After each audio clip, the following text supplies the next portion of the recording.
Hello, I'm Robert Stevens, and I would like to show you some of the many highlights of the Great Ocean Road. This drive stretches 243 kilometers, or 151 miles, along the southeastern coast of Australia, in the state of Victoria.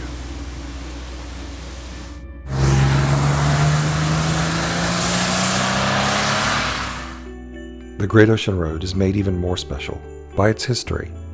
In 1919, 1 year after the end of the First World War, it was commissioned as a memorial for the 60,000 Australian servicemen and women who made the ultimate sacrifice and lost their lives during the war. Around 3,000 servicemen who had returned to Australia after the war began work on the road. Thus began a massive 16-year undertaking. Construction was done by hand, using explosives, pick and shovel, wheelbarrows, and some small machinery, and was at times perilous, with several workers killed on the job. The final sections along steep coastal mountains were the most difficult to work on. The official start of the Great Ocean Road, 22 kilometers south of Geelong, is the surfing town of Torquay. This town is most famous for Bells Beach, which is just outside of town. Every Easter, the Bells Beach Surf Classic, the world's longest-running surfing competition, takes place, attracting top surfers from around the world.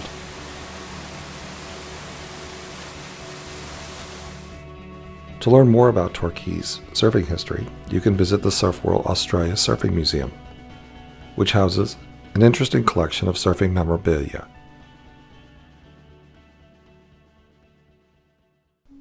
From here, the road leads west along the coast at sea level, passing through Anglesea and Lorne, after which the road ascends. The most stunning section of the Great Ocean Road, with sheer cliffs and majestic ocean views on one side, and the Otway Ranges on the other, stretches between Lorne and Apollo Bay.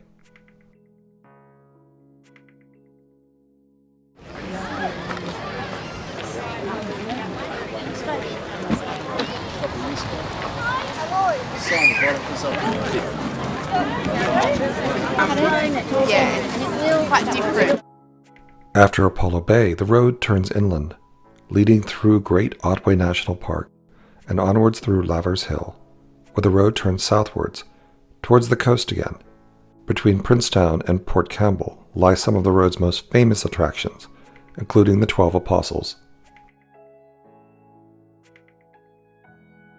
Port Campbell is a pretty town sitting on a sheltered bay.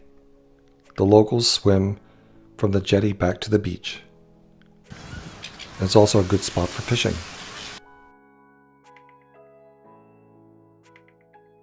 We enjoyed our very comfortable and scenic lodgings at the Anchors just outside town, and an excellent meal of butterfish at Waves Restaurant on the main street. The next morning we headed out to Port Campbell National Park, a 10-minute drive from town, just after a storm had created a rainbow and stirred up the ocean at Lockhart Gorge. Seeing the waves crash against the rocks made it easy to imagine the famous shipwreck here of the clipper ship Lockhart that ran aground on nearby Muttonbird Island in 1878, approaching the end of a 3-month voyage from England to Melbourne. The ship sank quickly and 52 passengers and crew drowned. Teenagers Tom Pierce and Eva Carmichael were the only survivors. Swimming to save her, Tom pulled Eva ashore in a cave in the gorge before finding help from riders who were mustering cattle. Having lost most of her family in the wreck, Eva later returned to Ireland. Tom became a sea captain in later life. There is a cemetery near the gorge where 4 of the Lockhart's victims are buried. The wreck itself lies just near Muttonbird Island in 27 meters or 89 feet of water, and is a favorite spot for divers. I was distracted for a moment from the shipwreck story by the sight of a rogue wave playing dominoes with 3 young women down below. Just east of Port Campbell, you will find the star attraction of the Great Ocean Road, the 12 Apostles.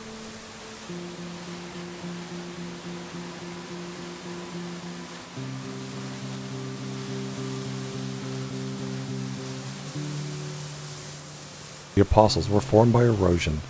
The harsh weather conditions from the Southern Ocean gradually eroded the soft limestone to form caves in the cliffs, which then became arches, which in turn collapsed, leaving rock stacks up to 45 meters or 148 feet high.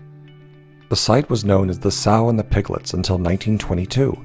Muttonbird Island, near Lockhart Gorge, was the Sow, and the smaller rock stacks were the Piglets, after which it was renamed to the Apostles for tourism purposes.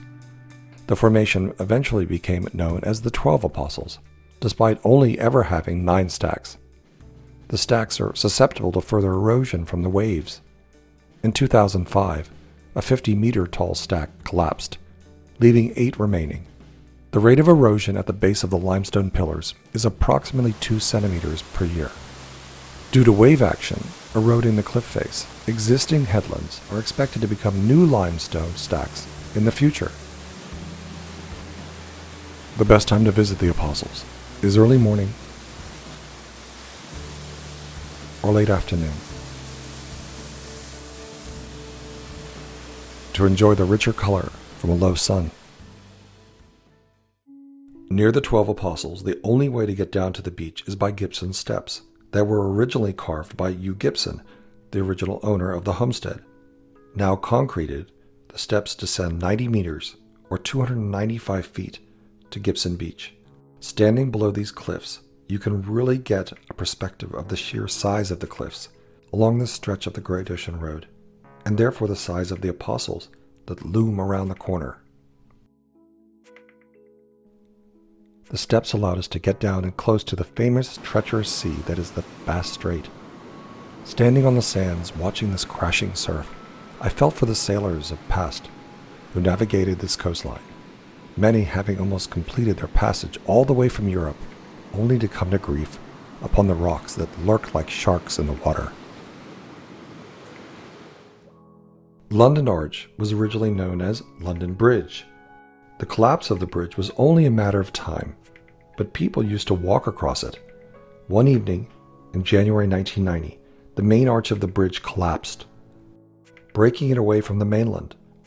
Fortunately, no one fell into the water. The only drama involved 2 people marooned on the newly formed rock stack until rescued by helicopter. London Arch is still a fascinating feature, and the size of it is hard to comprehend. It is located a few kilometers west of Port Campbell. The delicate arch is like a tiny version of London Bridge that will eventually be eroded until the arch collapses, leaving another rock stack, like the rock stacks of the 12 Apostles.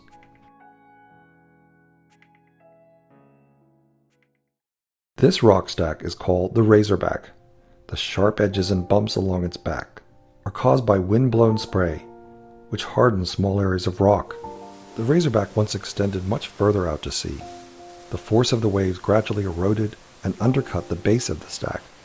Vertical cracks in the rock were widened by rainwater, forming a line of weakness. Huge blocks of rock then collapsed into the sea, leaving the rock shelf you see today. West of Port Campbell, outside Peterborough, lies the 33-kilometer-long Bay of Islands Coastal Park. This park has outstanding ocean views and geological features. Sheer cliffs and rock stacks dominate the bays.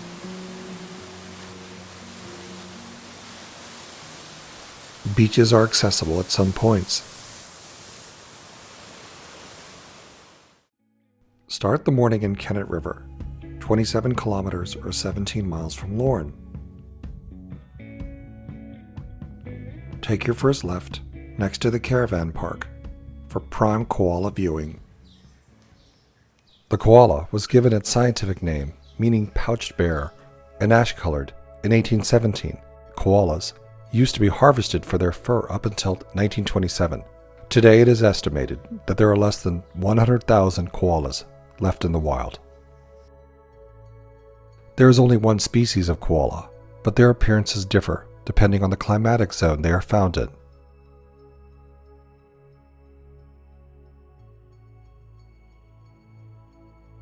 The northern koala, found in Queensland and northern New South Wales, has short, grey fur a maximum weight of 9.5 kilograms, or 21 pounds.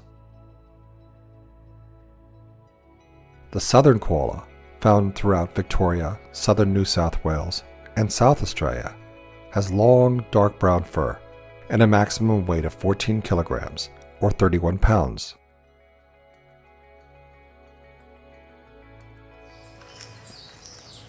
Koalas will only eat eucalyptus gum leaves. They consume 60 of the 800 eucalypt species found in Australia. Generally, the leaf contains 50% water and 5% sugars and starches. This low-energy diet means that koalas need to sleep or rest for 18 to 19 hours every day. A koala will eat 400 to 600 grams, 14 to 21 ounces, of leaf per day. Koalas have no relation to bears. They are marsupials, meaning that the females give birth to extremely undeveloped young, which complete their development in a pouch. Koalas usually live for 8 to 10 years in the wild and 12 to 14 years in captivity. The closest relative to the koala is the wombat. One of the many things they have in common is that they both have a backward opening pouch. One of the easiest ways to identify the sex of a koala is to look for the dark brown scent gland, which is located in the center of the white chest of mature breeding males. Females and young pre-breeding males have a plain white chest. Near the koala, we saw a female king parrot feeding on seeds. The Australian king parrot shows sexual dimorphism in their plumage and beak coloration. The male has a red head and neck, green wings, and red lower parts. The females have a gray beak with their green head and red plumage over the lower abdomen. Unlike the king parrot, there is very little sexual dimorphism in crimson rosellas. The most noticeable difference between genders is that males are up to 15% larger and have a relatively larger and wider beak. The real highlight of the drive through Great Otway National Park are the koalas perched in the trees. About halfway to the lighthouse, there were a bunch of people pulled over taking photos. We quickly realized that we were surrounded by koalas, in the wild, some sleeping, some awake. We had wanted to visit the Lightstation at Cape Otway, a few kilometers from the koalas. It is the oldest surviving lighthouse in mainland Australia. It was built in 1848 by more than 40 stonemasons without any mortar or cement.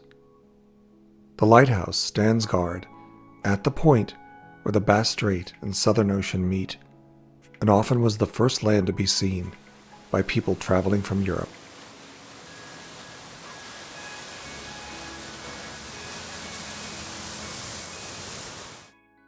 The first American vessel sunk in World War II, the SS City of Rayville, a merchant ship built in 1920, hit a German mine off Cape Otway in November of 1940. Located halfway between Torquay and Lorne, Split Point Lighthouse was erected in 1891 to protect the ships that were navigating the treacherous waters of Bass Strait. Locally known as the White Lady, the halogen lamp has a 21 nautical mile range. It stands at 34 meters or 112 feet and overlooks Eagle Rock Marine Sanctuary.